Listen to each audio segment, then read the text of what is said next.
Coucou Julie, Salut Pascal. ça va? Bah écoute, ça va et toi? Ça va, ouais. Bah dis donc, t'es pas maquillée? Ah bah non, c'est pas vrai. Je suis pas maquillée. Je fais Ah, une vidéo YouTube et je suis pas maquillée. non, t'es pas dans les codes là, hein. Tu me gardes quand même ou pas? Je sais pas, je sais pas, je sais pas en fait, je sais pas. Bon, on va dire que pour ce coup-ci ça passe. Merci. Bon, eh bien voilà, donc bah, Julie, peut-être que tu peux peut-être te présenter parce que là on est parti un peu Ouais, fort. Et, euh, ouais, oh. et puis après, ben voilà, ce sera mon tour. Oui, très bien. Alors, je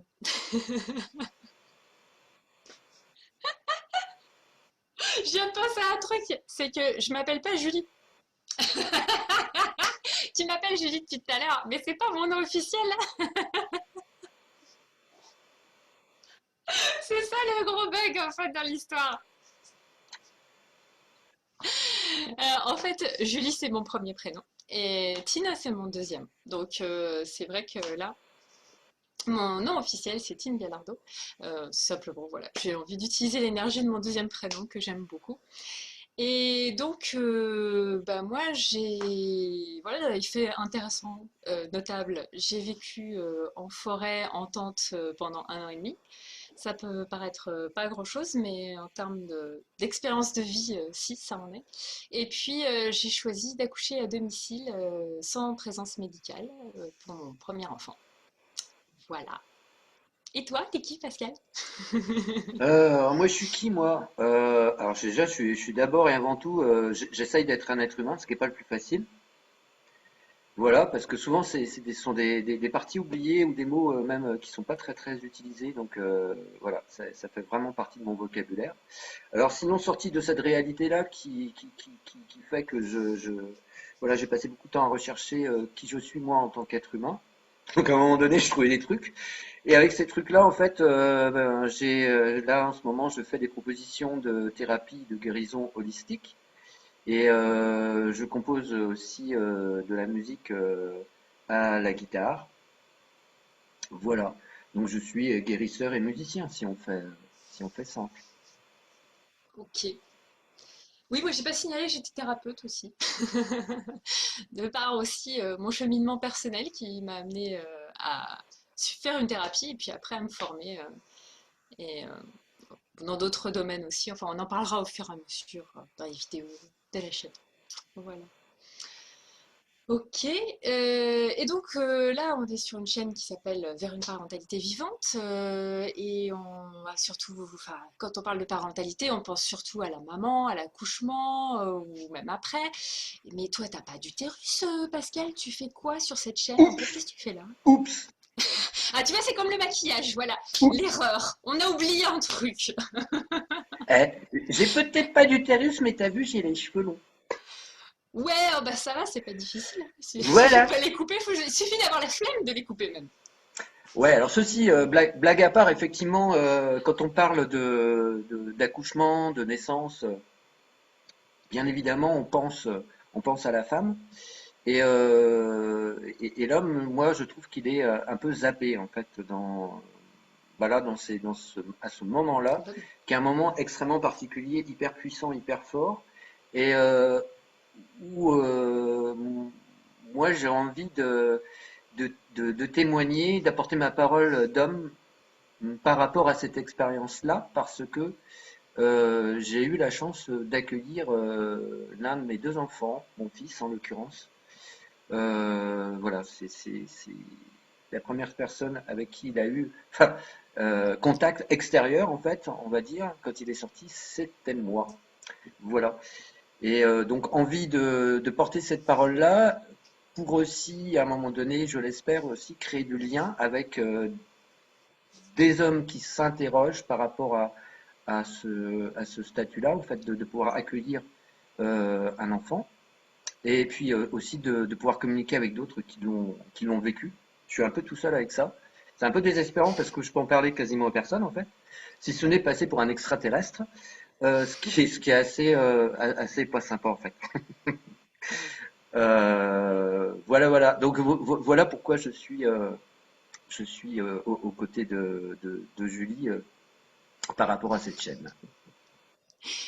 Oui, puis bon, moi je te tolère sur cette chaîne à mes côtés quand même, parce que la super introduction. Parce que en fait, c'est réellement ton témoignage de cette naissance de ton fils qui a été en fait à l'origine de tout le cheminement qui a été le mien pendant la grossesse, du choix au final d'accoucher à domicile sans présence médicale. Alors, je dis pas que c'était le premier choix, j'ai envisagé qu'il y ait une sage-femme, j'ai envisagé d'autres possibilités. C'est juste que de ton témoignage, en fait, avant ton témoignage, j'aurais même jamais eu idée d'envisager ça. Et du coup, ce point de départ de me dire ça existe, ça a été fait, c'est naturel, c'est normal, m'a permis après, avec des lectures, des réflexions, évidemment avec le père de mon enfant, de sonder en nous qu'est-ce que c'est ce qu'on était prêt à ça et qu'est-ce que ça impliquait et tout ça. Et puis effectivement, au final, d'arriver à une naissance complètement naturelle et simple en fait au final. En fait, on se fait tout un truc avant, mais c'est hyper simple. Et puis, comme je disais tout à l'heure, t'as pas d'utérus, mais ce qui est d'étonnant, c'est que quand tu parles des femmes, et tout ce qui a trait justement à ce que physiologiquement tu n'as pas, bizarrement, on a l'impression, enfin moi j'ai l'impression que tu comprends mieux les femmes qu'elles-mêmes quand tu parles des lunes, quand tu parles des besoins de la femme. Moi, voilà, j'ai juste l'impression de peut-être parce que tu es en contact avec la nature, avec le réel, du coup, ce dont on est beaucoup privé dans nos vies très citadines et très artificielles. Et du coup, voilà, tu as un regard même sur des choses où, ouais, t'as pas l'utérus pour comprendre, et pourtant, je me dis, mince, mais il comprend mieux que moi. Alors voilà pourquoi je te tolère sur la chaîne et que je suis ravie de partager tout ça avec plein de gens que j'espère avoir des super partages avec vous aussi de vos expériences aussi. Voilà, nous on partage les nôtres, on partage ce qu'on ce qu'on a vécu et ce en quoi ce qu'on a envie. Toi. Et du coup, voilà. Euh, et donc, du coup, euh, peut-être que je pourrais. Non, c'est à toi, Pascal. Ça doit être Il à va falloir moi. Enfin, couper. C'est à dans le toi, en plan, fait. dans le grand plan qui était prévu, normalement, c'était à moi. J'arrive pas à repartir là. J'arrive pas à C'était à repartir là-dessus. moi. Ouais, en fait, voilà, par rapport à ce que tu dis, Julie, juste deux choses. Je pense qu'il est extrêmement important, encore plus aujourd'hui qu'avant, d'emmener en fait de l'information qui a trait au vivant, ce que j'appelle le vivant, puisqu'on est un peu si on se lève, enfin, beaucoup de gens sont dans une sorte de jus, on va dire pas très sympathique au niveau de l'information, et donc c'est quand même extrêmement important d'apporter voilà de l'information vivante sur le vivant réel, voilà réel. C'est pas un délire de se dire qu'on peut ne pas accoucher à l'hôpital. C'est pas une maladie en soi non plus. Euh, mais on la traite dans notre société un peu comme ça quand même. Mm, Voilà. mm, Et donc par rapport à ce que tu dis de moi, par rapport au lien, ou la perception que j'ai par rapport à la femme, je pense qu'effectivement, il y a aussi le fait, le lien que j'ai expérimenté très très fortement par rapport à la terre et à la nature, qui à un moment donné se traduit de cette façon-là parce que j'ai pu rencontrer en fait qui je suis vraiment. Et dans cet aspect-là, il y a quand même beaucoup d'éléments, on va dire, yin, féminin. Ce qui fait que il y a quelque chose que je capte et que je comprends euh, du domaine du féminin, donc du domaine de la femme et du domaine de l'enfant. Sachant que mes enfants là ne vont pas à l'école et que je suis à plein temps mi-temps avec eux. Voilà, plein temps mi-temps. Et ce depuis qu'ils sont tout petits. Voilà, donc ça forge aussi certainement des choses. Ça doit bien bricoler des sûr. trucs à l'intérieur au passage. Ce qui fait qu'effectivement, voilà, il y a un lien qui est une compréhension instinctive. Mm. Je pense que c'est sur un mode vraiment instinctif et intuitif en fait, Qui du coup voilà, est accessible à tout le monde. qui se place. Voilà. Ouais. Donc du coup, Julie, peut-être que... Oh, Julie Tiana. Ou- Euh, Comment il massacre mon prénom. et peut-être que tu peux du coup nous donner en fait ton expérience de maman qui accouche à la maison. Oui, alors Témoignage. je vais pas tout raconter d'un Un coup petit parce peu que ce quand serait même. pas drôle. Un petit peu, allez. Non, moi c'est un truc que j'ai vraiment beaucoup apprécié de la liberté d'accoucher à domicile par rapport à un milieu hospitalier. C'est que je pouvais vraiment faire des expériences, des tests, des essais par rapport à ce que je croyais, par rapport à ce que je savais. Et par exemple, le truc qui moi m'a le plus étonné, parce que c'est l'image que j'en avais par les films ou les trucs, c'est le coup de pousser madame. Alors, moi, quand ça a été le moment, bah, j'ai essayé enfin, quand ça a été le moment, quand le moment s'est rapproché, j'ai essayé de pousser à un moment où il n'y avait pas de sensation de pousser, en fait. Et ça marchait pas du tout. Et j'ai essayé au moment où ça poussait tout seul, parce qu'en fait, je me suis rendu compte que c'était mon corps qui le faisait de lui-même. Et là, j'essayais de pas pousser et ça marchait pas non plus. Donc en fait, je me suis rendu compte que cette histoire de pousser madame n'avait strictement aucun sens parce qu'en fait, ça pousse tout seul quand ça doit le faire. Et quand ça doit pas le faire, bah, il n'y a même pas besoin d'essayer parce que ça fonctionne pas. Donc ça, c'était une petite expérience que j'avais faite. J'avais fait d'autres expériences, comme par exemple aussi l'image qu'on a généralement aussi dans les films, et puis c'est de toute façon l'hôpital, ça c'est pratiquement 100% des cas où la femme doit accoucher allongée sur le dos. Alors moi, quand le travail a commencé à être un petit peu plus intense, on va dire, parce qu'au début, bon, on perd les os, tout ça, ça va, on peut à peu près se mettre dans la position corporelle qu'on veut. Et puis après, quand le travail s'intensifie un petit peu, que c'est un peu plus douloureux, là, j'ai essayé de m'allonger sur le lit, vraiment. Et donc, j'ai commencé à faire ça doucement, hein, parce que voilà, j'ai un peu mal, tout ça. Et je suis arrivée à peu près là, et là, j'ai plus pu. Là, il a fallu que je me relève, parce que là, la douleur était complètement atroce. Du coup, je comprends que les femmes demandent la péridurale. Parce que franchement, moi, s'il avait fallu que j'accouche allongée sur le dos, mais juste, mais la douleur atroce, quoi, le truc monstrueux. Donc moi, j'ai essayé plusieurs positions. J'avais lu dans des bouquins, il y a des femmes qui sont plus à l'aise accroupies. Enfin voilà. Donc je m'étais dit, bah, j'essaierai plein de choses et puis je verrai ce qui me convient. Alors attention, c'est pas glamour, je vais le dire. Là, ce qui m'a le plus été, enfin, ce qui a été le plus confortable pour moi comme position, c'est sur les toilettes. Parce qu'en fait, il y avait le creux qui, du coup, me permettait de ne pas être en contact avec quoi que ce soit sur la zone un peu, quand même, voilà, où ça travaillait. Et en même temps d'être assise. Parce que, bon, moi, ça a été rapide, ça a duré que 3 heures, le travail douloureux. Mais bon, 3 heures debout, quand même, quand t'as mal, en plus, bon, ça fait un peu beaucoup. Donc, être assise, c'était quand même super confort.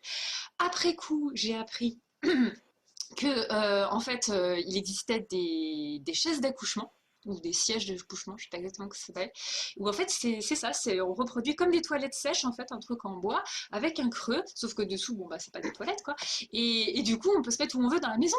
Moi j'aurais été super bien, on était en fin d'hiver, j'aurais été super bien à côté du poêle et tout, d'ailleurs je m'étais imaginé truc plus près du poêle, près de la chaleur, parce que c'est vrai que les toilettes, quand même, il y avait du carrelage, c'était un peu froid. De ce point de vue-là, c'était pas idéal. Bon, après, la posture a primé. Mais du coup, l'avantage du siège d'accouchement, c'est ça, c'est qu'on peut vraiment l'installer où on veut. Et si j'ai un prochain, alors là, ce sera siège d'accouchement ou rien. Ce sera obligé, quoi. Non, mais après, voilà, je sais aussi que chaque naissance peut être différente et que ce jour-là, peut-être, ce sera complètement autre chose qui me conviendra. Mais voilà, je trouve que c'est bon à savoir parce que ça permet vraiment le plus de confort possible et plus de liberté qu'effectivement la froideur des toilettes, c'est quand même pas. Voilà. Bon, c'était des toilettes dans une salle de bain, c'était pas étriqué, mais c'était quand même pas glamour, effectivement. Voilà. Donc, c'est vrai que j'avais lu dans les livres aussi, j'avais lu d'autres. Voilà, plein de choses auxquelles j'ai même pas forcément pensé ou pas eu envie. Par exemple, il y a beaucoup de femmes qui témoignent que ça leur fait du bien pendant le travail de prendre une douche ou un bain. Alors bon, moi, j'avais pas de baignoire, mais j'aurais pu prendre une douche. Et ça m'a rien dit. Et par contre, j'avais lu que certaines femmes chantent pour aider justement la gestion de la douleur ou des choses comme ça. Et je m'étais dit, ah ouais, c'est une super idée parce que je sens bien que les vibrations, si elles sont aiguës, si elles sont graves, ça fait quelque chose dans le corps. Je m'étais dit, ça doit être un super outil, et j'y ai pas pensé. C'est vraiment mon seul regret. J'ai pas testé ça, pour ça il faut que je fasse un deuxième, pour faire d'autres tests. Mais le chant, ouais, c'est quelque chose, je pense, que j'aurais aimé tester. Ouais, le chant, c'est. Et Oh, pardon. oui, T'avais pas. vas-y, Non, non, non, vas-y, non, non, fini, vas-y. Julie. Si, si, si, si, j'ai fini. Tu parlais du chant, du coup. Ouais, donc tu parles de l'impact en fait du chant sur le corps. C'est une réalité. C'est vraiment une réalité. Et si je repense en fait à moi ce que j'ai pu vivre au moment de l'arrivée de mon fils, en fait ça s'est fait, on était en pleine nature, on était là au départ dans le cadre d'une cérémonie parce il y avait une grande croix en fait qui était formée dans le ciel. C'était un moment assez exceptionnel d'un point de vue astrologique. Mhm. Et donc en fait le travail de la maman des enfants a commencé en fait vers 6 heures, enfin 6 heures moins 10, c'est là que ça a vraiment commencé. Du Du matin. matin, 6 heures, voilà, du Mm. matin. Et, euh, et donc c'est terminé à 11h11. Et du coup, on avait prévu en fait une méditation à 6 heures du matin. Et il y avait eu des prémices avant 6 h moins 10, hein, il y avait des prémices. Donc on va dire qu'à partir de minuit déjà, on sentait bien qu'il y avait un truc là qui allait peut-être arriver. Et donc je suis allé alerter les copains en disant que la méditation, elle allait peut-être se faire d'une façon un peu originale. Et spontanément, ils ont mis en route, en fait, on avait prévu de faire un feu, mais alors là, il y a eu un grand feu qui a été mis en place. Et puis, de façon assez naturelle, on s'est groupé autour du feu. On a commencé à chanter des chants instinctifs, un peu comme des sauvages au sens tribal du terme. Et puis aussi à danser ou enfin à rentrer dans des formes d'expression corporelle. Et c'est voilà, dans cette énergie-là en fait qu'est arrivé Erwan Glaz. Donc la maman elle était debout avec un bâton en bois. Mhm. C'est en fait un accouchement à l'amérindienne, sans qu'on y ait eu de calcul du tout, parce qu'il est arrivé, on l'attendait pas à ce moment-là. Et donc voilà, il n'y a pas eu de calcul, mais les choses se sont faites comme ça. Donc ça a été pour moi extrêmement, enfin pour moi et pour la maman, extrêmement puissant cette arrivée-là. Alors à la fois extrêmement puissant et extrêmement allégeant, parce qu'on n'était pas tout seul, mine de Mm. rien, et avec des Mm. gens qui avaient une conscience qui Mm. Mm. était qui cadrait bien avec ce qui allait se passer, et chacun a pris sa place comme il fallait. Donc on a été Mm. extrêmement entouré aussi, du coup, à ce moment-là, dans une formule tribale dans la nature. Ouais. Mm. Voilà. Mm. Donc, La normalité. voilà. Voilà. Donc pleinement ancré dans la réalité de la Terre, ça s'est fait, voilà, ça s'est fait naturellement. Donc voilà, c'est pas commun comme arriver sur Terre, et ça s'est bien passé au sens où bon, ça a été peut-être un petit peu long, euh, mais ça s'est bien passé quand même. Voilà. En tous les cas, ça s'est passé naturellement, on peut dire ça.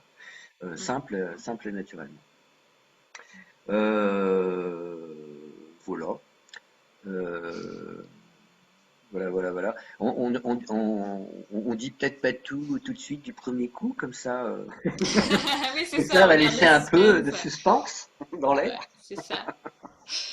Et donc oui, donc c'est en fait autour de cette naissance, il y avait un feu, il y avait des gens qui chantaient, il y avait des gens qui dansaient ou s'exprimaient corporellement. Et Oui, ce que je voudrais rebondir sur quelque chose que tu as dit tout à l'heure sur ta présentation. Tu as parlé du fait que tu étais guérisseur, thérapeute, et tu as parlé aussi de guitariste compositeur. Alors moi j'ai déjà un petit peu entendu deux, trois trucs que tu as composés. C'est pas vraiment le petit gars avec sa petite guitare, sa petite chansonnette. J'aimerais bien, euh, si tu as envie de nous parler, qu'est-ce qui se passe pour toi quand tu composes? Euh, alors, en fait, ce qui se passe au moment de la composition, c'est un moment où j'ai appris à comprendre, enfin, j'ai fini par comprendre que je me place dans un état de conscience qui est particulier, en ce sens que le mental, en fait, est éteint. Donc il n'y a plus les petites voix qui partent dans tous les sens, on va dire ça comme ça. Donc c'est un moment d'extrême présence.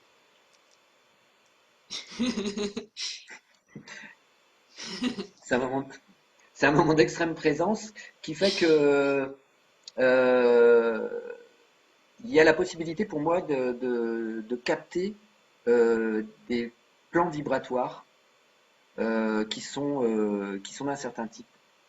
Et quand je rentre dans ces plans vibratoires, je ressens vraiment tout l'aspect énergétique.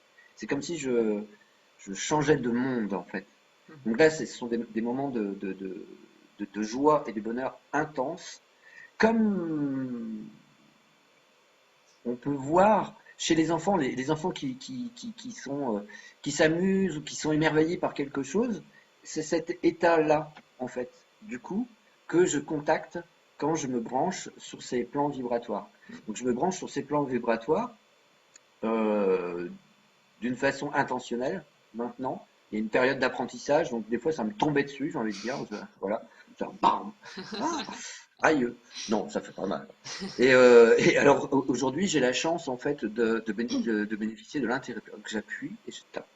Voilà, c'est un peu plus confortable à vivre, mais en même temps. Donc voilà, et donc mon boulot en fait, mon job en fait d'humain consiste à ramener ces vibrations-là, à les transformer en musique. Donc ça passe dans le corps, et moi, mon boulot consiste à regarder mes mains, ce qui se passe au niveau du manche, et à écouter aussi, bien entendu, en même temps. Et du coup, je suis complètement téléguidé. Ce sont mes mains qui font, c'est pas ma tête. Mm, Ma tête, en tant que tête, elle est là, bien sûr, mais mm. c'est pas du tout. J'aborde pas ça d'une façon mentale. C'est vraiment une imprégnation énergétique dans le corps qui va venir déclencher en fait donc les mains de guitaristes qui sont là. Mm. Et moi, mon boulot va consister en fait à mémoriser ce qui se passe et donc à la fois le mémoriser et à le, le répéter suffisamment pour qu'à un moment donné, tout le morceau se structure. Et, et, donc je vais le répéter euh, un certain temps. Ça prend des mois ou des années, ça dépend. Ça prend souvent des années d'ailleurs, pour que le morceau soit complètement installé et à l'intérieur de moi, quoi. Mm. Donc le morceau est vivant tout le temps. Mm. Voilà. Donc voilà comment je compose en fait Donc, quand tu de la dis musique. que le mental, oui, t'es réveillé, quoi, t'es pas en mode sommeil, donc le mental est quand même là, mais pas actif dans le processus de composition. C'est euh, et en même temps, tu disais que tu avais C'est une un état sorte. modifié de conscience. Oui, en fait, c'est ça. T'es en veille, mais ça passe à C'est un travers état... toi. C'est pas tu te dis je vais faire une note comme si après celle-là parce que Non, ça fera joli. C'est vraiment ça passe à travers toi et ouais. oui, il y a pas de, il y a pas de C'est un état modifié. d'activité. Ouais, Non, non, il y a pas c'est un d'activité. état Mm, modifié de conscience. C'est le mm, même état que je peux percevoir si je me place devant une fleur et que je rentre en contact avec. Je vais à un moment donné, mm. je peux arriver à l'entendre. D'accord. Et C'est tu le même truc qui se passe. ah ouais, t'entends la fleur, À d'accord. l'entendre. Ah ouais, Ouais, ok. ouais. Et en fait, tu parlais aussi tout à l'heure d'un interrupteur. Ça paraît un peu étonnant. Tu dis, au début, ça te tombait un peu dessus, et puis maintenant, Ouais. t'as un interrupteur. Et comment t'as réussi à pouvoir actionner un interrupteur, en fait, et que ce soit plus juste, pouf, ça tombe un peu au hasard. Alors en fait, la vie a voulu en fait que j'apprenne surtout à être en mode yin. Mhm. Et donc dans ce mode yin, je recevais de la musique pendant longtemps. En fait, j'ai reçu de la musique. Au début, j'ai même pas, je comprenais même pas que j'en recevais. C'est-à-dire que c'était tellement vivant, tellement évident que j'étais content d'en recevoir, mais même pas conscient que ça se passait en vrai. Et il a fallu que je comprenne qu'en fait, cette musique que j'entendais, en fait, je pouvais y avoir accès, je pouvais la retraduire. Donc Mhm. pour ça, il a fallu que je travaille la guitare à un certain niveau, on va dire, Mhm. pour être à la hauteur, j'ai envie de dire, De ce que tu et c'est sentais. un peu ça, à la D'accord. hauteur de ce que je pouvais percevoir Mhm. et entendre. D'accord.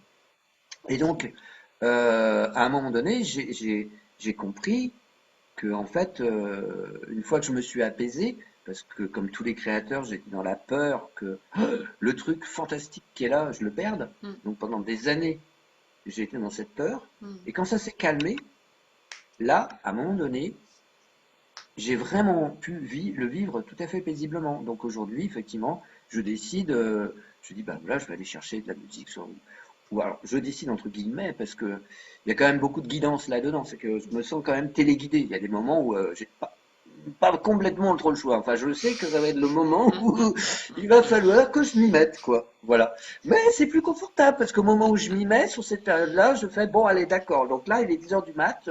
Maintenant, je me branche. Et puis après, je peux couper, arrêter, manger, repartir éventuellement. Avant, c'était non. C'était ça me tombait dessus, n'importe quand, faut faire, ah là là. Voilà, voilà, voilà. Voilà, c'est toute la différence. Donc ça, mais on le vit tous, je pense, comme ça, au niveau de la création. On, quand on le capte au début, c'est un peu magique. On se dit, oh là là, fantastique. Oh, et moi, je peux. Oh là là. Bah oui, nous pouvons tous. Ah, alors, je rassure tous les gens qui écoutent là, on peut tous le faire en vrai.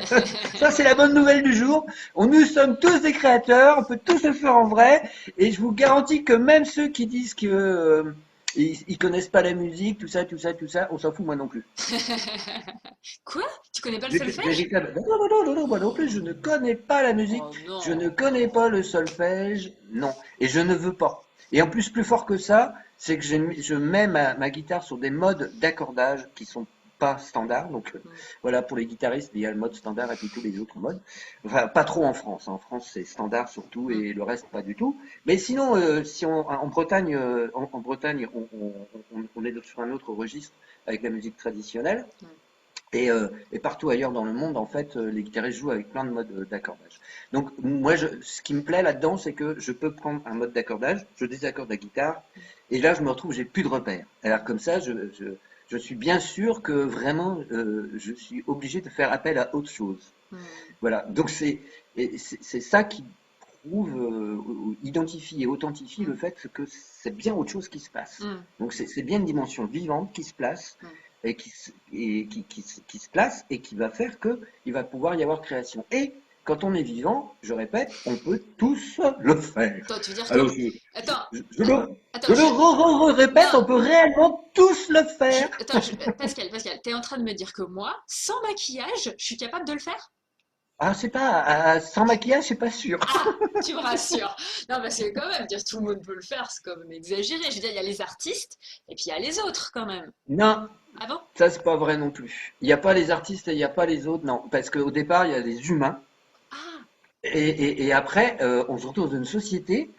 Et puis, dans cette société-là, il y a un tiroir. oui. Tiroir, et dans le tiroir, il y a artistes. Alors, le tiroir des artistes, oui, on tire dessus, puis là, les artistes, avec tout ce qu'il y a comme possibilité dans l'artiste, et voilà. Mais en vrai, non, c'est pas comme ça. En vrai, Hmm. nous sommes tous des humains et nous sommes tous des artistes. Tant qu'on est vivant. J'insiste. Tant qu'on est vivant, en fait. Tant qu'on est vivant, et à partir du moment où on est en contact avec ce que j'appelle son enfant intérieur, Hmm. mettez le mot que vous voulez, Hmm. l'âme, l'essence. Moi, j'aime bien enfant intérieur parce que, voilà. Euh, à partir du moment quand on est adulte, on est en contact avec cet enfant intérieur, cet enfant n'aspire qu'à une chose naturellement, c'est jouer, créer. Hmm. Voilà. Clairement. Donc, nous sommes tous des humains, donc on est tous des créateurs, donc on peut tous créer de la musique et plein d'autres choses. Ok. Tous, nous sommes tous, potentiellement tous, des artistes. Les artistes ne sont que des gens qui ont décidé à un moment donné, en fait, de l'être. Mm. Si tant est qu'il puisse l'avoir décidé quelque part. Parce qu'il y a d'autres forces qui s'exercent pour qu'effectivement, il y en a qui soient plus, voilà, qui partent plus sur ces Mm. aspects-là. Mais potentiellement, nous sommes tous des artistes. Ça fait au moins 4 fois que je le dis, ça va être lourd, hein. Ça va être très lourd. Mais je le redis On encore. va l'écrire en gros comme ça, et Ouais, puis non, non, voilà. ouais. Très, très important. Ouais, ouais, non, mais c'est vrai, c'est vrai. Bon, moi, heureusement, tant que je me maquille pas, je peux pas, donc c'est bon, moi j'ai une dérogation, mais sinon tout le monde, c'est bon. Pour On, ce coup-ci. on y tient comme celle-là. Bon, elle est un peu lourde la blague là, Julie, arrête de la répéter. Non, mais c'est vrai que quelque part c'est une blague, mais quelque part c'est pas tant une blague que ça, parce que la pression sur les femmes, sur le maquillage et sur l'apparence, c'est pas une blague en vrai.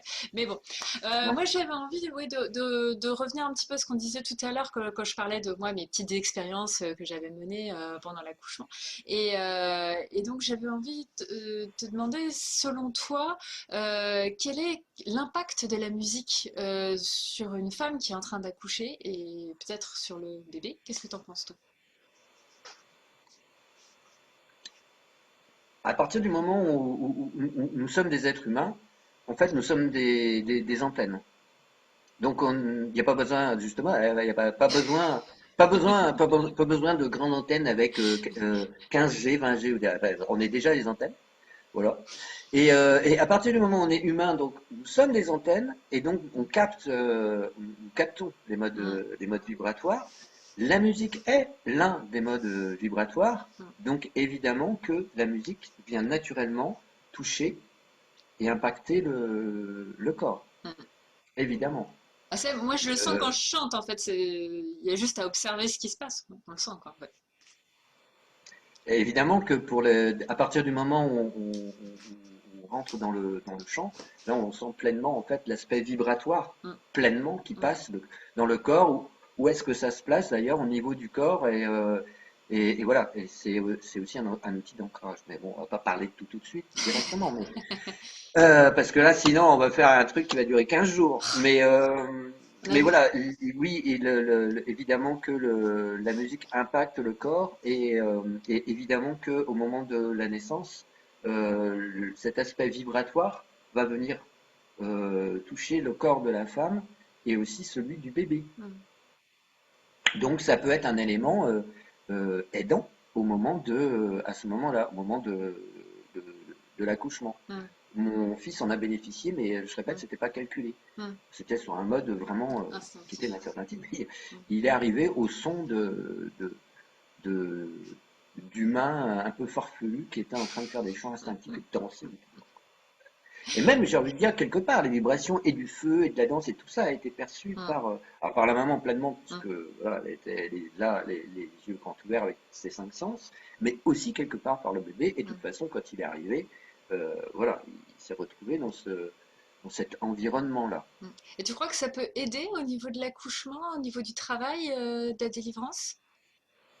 Et très, très, très certainement, si on imagine une interaction, on va dire, fine et sensible entre la maman et la musique, Mhm, bien entendu que la musique peut être un accompagnement, et j'ai envie de dire, a toujours été un accompagnement, parce que dans au niveau des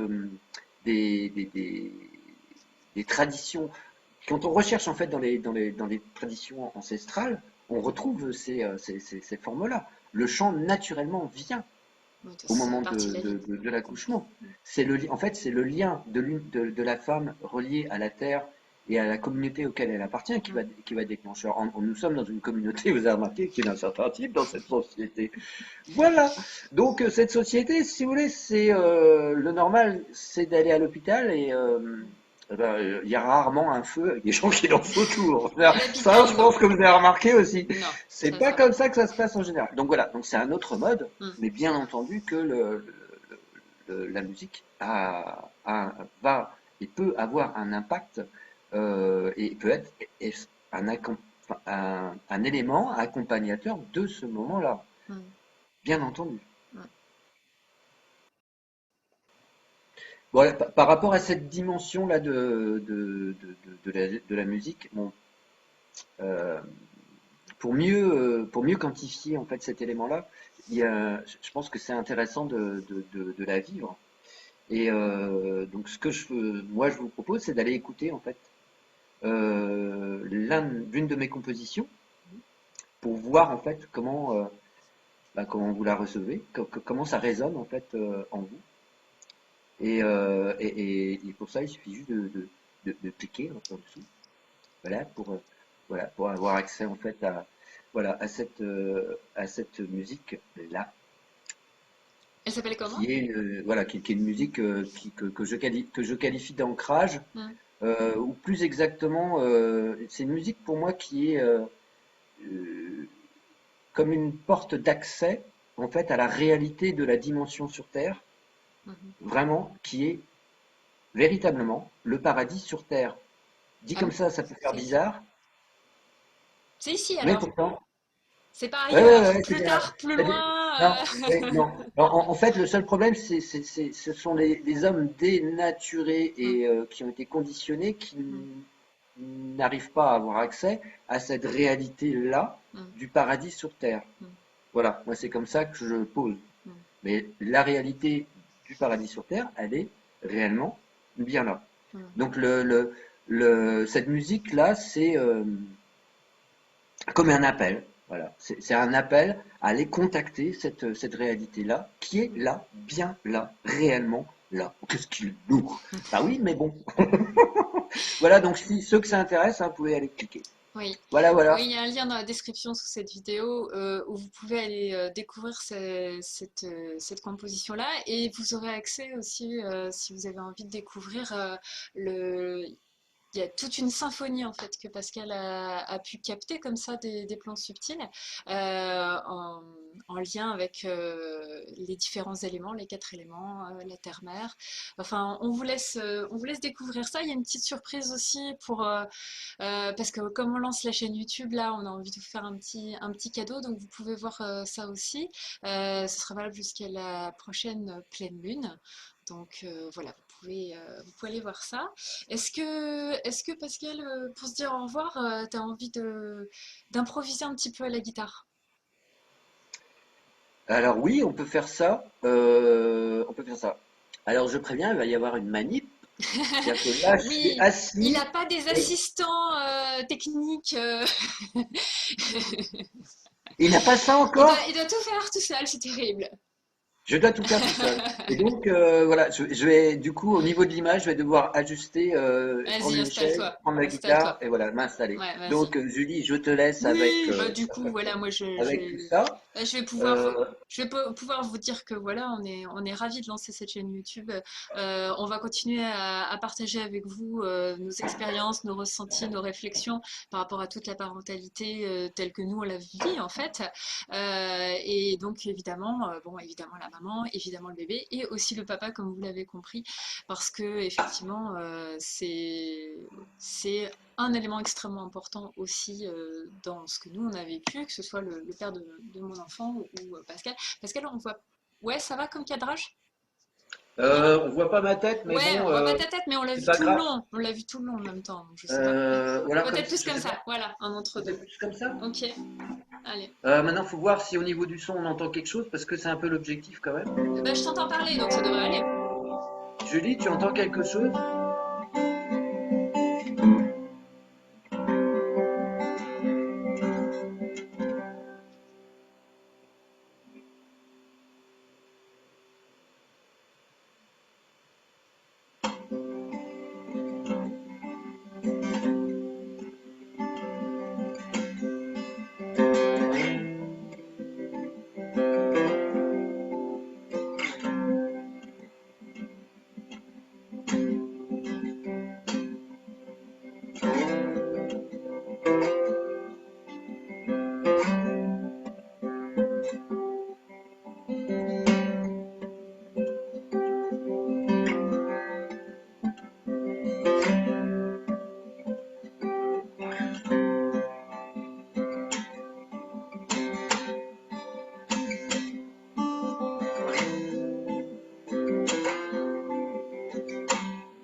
Voilà, voilà, juste pour finir et pour faire coucou.